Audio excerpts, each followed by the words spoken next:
mo kí wa lórúkọ Jésù Kristi kú ojúmọ́ níbikíbi tí ẹ bá ti ń gbóhùn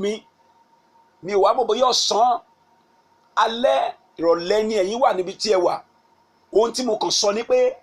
ìrìn àjò tòní máa pé yín lolúwa wí. Gbogbo ẹ̀yin tí ẹ láǹfààní àti ráàyè bá mi sọ̀rọ̀ ní ọ̀sẹ̀ tá lò kọjá yìí, mo fi ọlọ́run bẹ̀ yẹn má bínú. Iṣẹ́ olúwa ló bú wa rin ìrìn àjò lọ sí ọ̀nà jíjìn, ẹ̀yin mọ́ta wá pa. Ó fi àwọn iṣẹ́ ìránṣẹ́ alágbára kan lé wa lọ́wọ́ ní ọ̀nà jíjìn. Ìdí nìyí tí ẹ ò fi láǹfààní láti rí mi. Ṣùgbọ́n mo gbàdúrà pé nínú ìrìn àjò ti ọ̀sẹ̀ yìí, yẹ̀yẹ́ ayé tiyín náà yóò di ògo. Gbogbo ẹ̀yin tẹ́ fi mẹ́sẹ̀jì ránṣẹ́ sí mi lórí WhatsApp, ẹ̀yin tí ẹ fi mẹ́sẹ̀jì ránṣẹ́ sí mi lórí SMS, mo rí ọlọ́run tí ẹ gbàgbọ́ nínú ayé mi yóò palẹ̀ ogun yẹn mọ́ nínú ayé yín. Ọ̀nà àbáyọ yóò dẹ̀ là fún yín náà. Nínú ìwé Jòhánù orí 9 ẹsẹ̀ 1 lọ sí ìsàlẹ̀, Bíbélì sọ fún wa pé bí Jésù ti ń kọjá lọ ní ìlú kan, ó pàdé ọkùnrin kan tí a bí tí kò ríran láti ọjọ́ ìbí rẹ̀. Afọ́jú ni látọjọ́ tá a ti bí. Àwọn òbí rẹ̀ ti gbìyànjú ṣùgbọ́n tí ò sí ọ̀nà àbáyọ, ó wá di alágbe ní ìgboro. Bíbélì sọ fún wa pé bí ó ti ń lọ ní àwọn ọmọ ẹ̀yìn bi léèrè pé ṣé ọkùnrin yìí ló dáràn ni tàbí àwọn òbí ẹ̀. Jésù dá wọn lóhùn pé kì í kúkú ṣe pé àwọn òbí ẹ̀ ló fà á tàbí òun fúnra ẹ̀ ní ọ̀daràn, ṣùgbọ́n kí a lè fi iṣẹ́ Ọlọ́run hàn nínú ayé ẹ̀, ṣùgbọ́n kí a lè fi ògo Ọlọ́run hàn, ṣùgbọ́n kí a lè tipasẹ̀ rẹ̀ sọ fún ayé pé Ọlọ́run lágbára láti yanjú ìṣòro.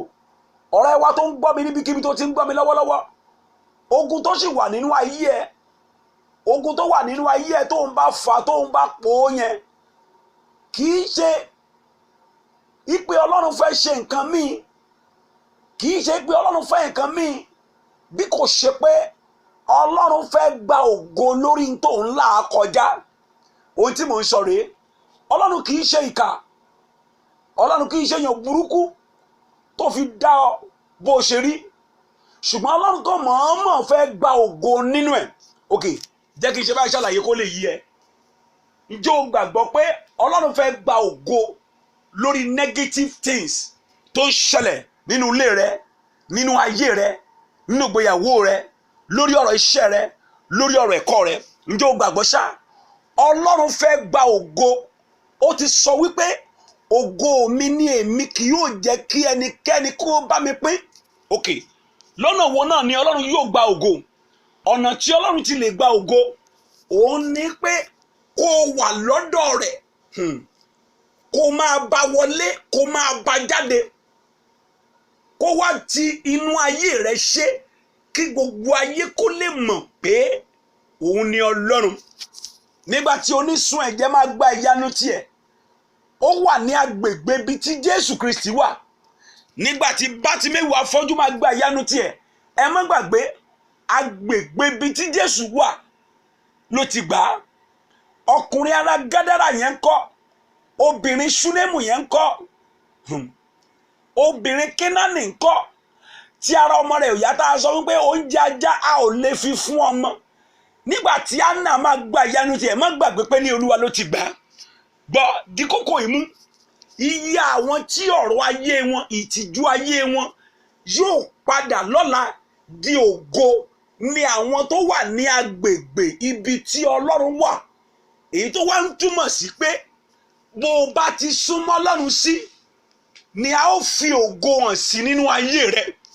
Ìwọ gbàgbé tó ń là kọjá lọ́wọ́lọ́wọ́. Bíbélì sọ pé obìnrin kan wà níbi tí Jésù ti ń kọ́ wọn ní ẹ̀kọ́, ó ní ẹ̀yìn rẹ̀ ti tẹ̀ tán, kò lè dáná ró mọ́. Nígbà tí Jésù kẹ́kọ̀ọ́ débi kan, ó ní and the power of the Lord was with him to heal. Agbára Ọlọ́run ń bẹ pẹ̀lú Jésù nígbà náà láti mú lára dá. Kí n tó gbàdúrà fún wa. Ǹjẹ́ o mọ̀ pé sásílé sásíta tó ń ṣe ẹsẹ̀ kan lé ẹsẹ̀ kan ìta ló fà lọ́pọ̀ ìgbà tí ọ̀pọ̀ wa kì í fi rí ògo Ọlọ́run? Ẹsẹ̀ kan lé ẹsẹ̀ kan ìta. Ẹlòmíì wà níwájú Olúwa ṣùgbọ́n ọkàn ẹ̀ ò sí níwájú Olúwa. Ọkàn ẹ̀ ti lọ síwájú adáhunṣe. Ọkàn ẹ̀ ti lọ síbi tí Íjíbítì níbi tí kò sí ìrànlọ́wọ́. Olúwa rán mi sẹ́nìkan láàárọ̀ ìkẹ́ tó gbàdúrà fún ẹ bí o bá fẹ́ kí ògo yẹn kó hàn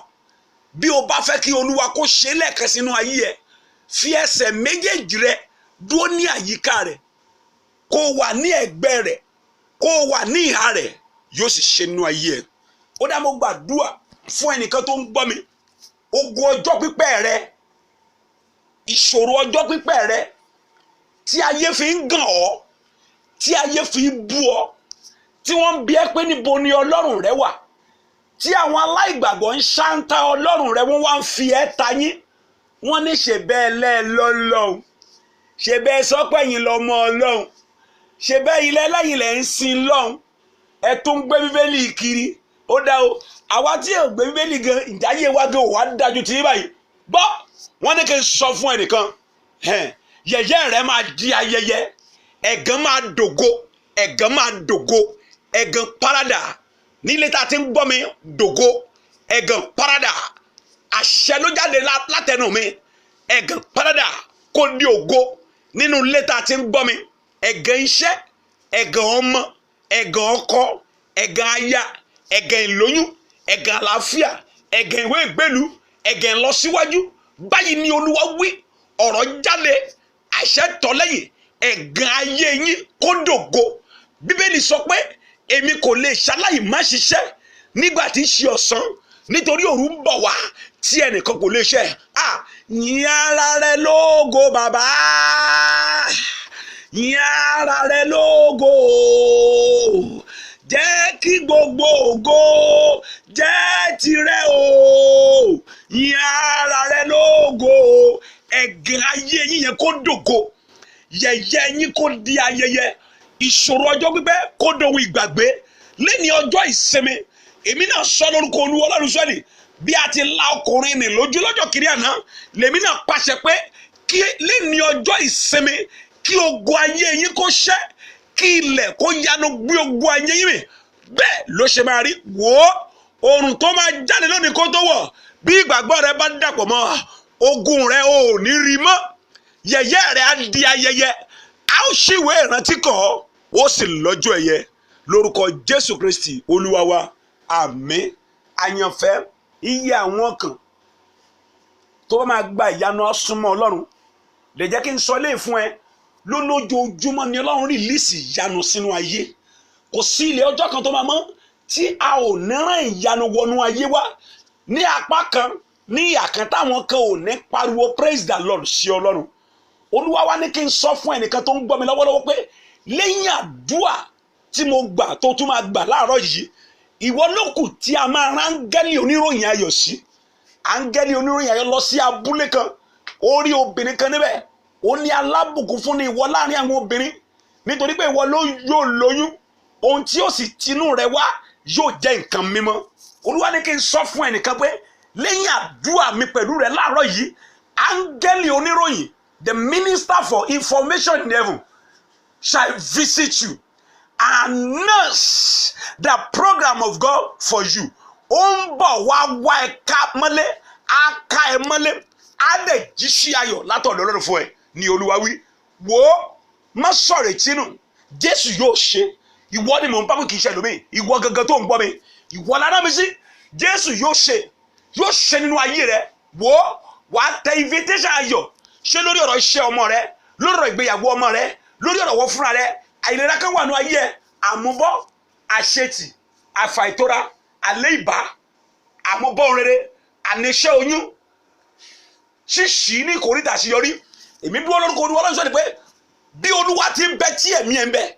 ilẹ̀ ńlá inú ẹ̀ lọ́wọ́lọ́wọ́ ó dẹ̀ gbé ogun yẹ̀mí inú ayé ẹ̀ ní Olúwa wí àlàáfíà ni fún yín. Má gbàgbé bó o bá ti súnmọ́ Jésù tó bí o bá yẹ súnmọ́ Jésù sí ló fi láǹfààní láti dẹni ìbùkún sí láti ní ẹ̀rí tiẹ̀ tí ó sì láǹfààní láti sọ ìgàn rẹ di ògo. Làkàkà fàyè rẹ fún Jésù ìwọ tó ti ní Jésù ìwọ tó ti ní Jésù làkàkà má jẹ́ kí ohun ayé yìí kó dí ẹ lọ́wọ́ láti sin Jésù nítorí pé láìpẹ́ ikú yóò dùn a ó sì ṣe ìkórè àwọn àyànfẹ́. Àlàáfíà ní fi orúkọ mi ò fìgbà kan yí padà Pastor Praise O Bámiṣayé lórí nọ́mbà yẹn náà ní 08055951129. Tètè múra kí wọn náà kọrí sílé ìjọsìn lẹ́ni kó lọ sin Ọlọ́run rẹ kó sin Ọlọ́run nínú ẹwà wà mímọ́ bẹ́ẹ̀ ni sọ pé ó ṣe nígbà náà àwọn olùsìn tòótọ́ kò ní ṣaláìsìn nínú ẹ̀mí àti inú òtítọ́ nítorí wọn ni bàbá ń fẹ́ àwọn tó máa sin inú ẹ̀mí àti inú òtítọ́ jáde lọ sílé ìjọsìn rẹ lónìí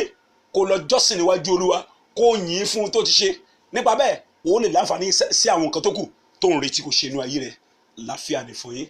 ẹjọ́ iṣẹ́ ìrìnàṣẹ́ yẹn máa bá fi ránṣẹ́ sí gbogbo àwọn èèyàn wa lórílẹ̀-èdè àgbáyé wọn kọ́ńtàtì yín gúrùpù yín ẹ máa share pẹ̀lú wọn níbẹ̀ bí ẹ̀sìn ṣe léyìí ẹ ó di alábùkún fún kókó àdúrà kan ni mo fẹ́ kẹ́ ẹ gbà kókó àdúrà kan yìí mo fẹ́ kẹ́ ẹ jù sí kí ẹ gbà pẹ̀lú ìtara bẹ́ẹ̀ ṣe lọ wàá máa pàṣẹ tó bá jẹ́ pé nílé ló ká ẹ mọ́ tó bá ṣe ọ́fíìsì ló ká ẹ mọ́ wàá máa lọ wàá máa bọ̀ wàá ní mo pàṣẹ fún ìwọ ilẹ̀ gbọ́rọ̀ Olúwa ogun ayé mi ó yá yanu rẹ ó yá máa gbé mi ilẹ̀ gbọ́rọ̀ Olúwa lẹ́nu mi ogun tó ń bẹ nínú ìgbéyàwó mi ogun tó ń ja iṣẹ́ mi wà ní ìjà inú rẹ ó yá máa gbé mi mo sì dòmìnira bí o sì ṣe ń gbàdúrà náà ó lẹ́rìí lÓlúwa wí láàfíà mi fún mi.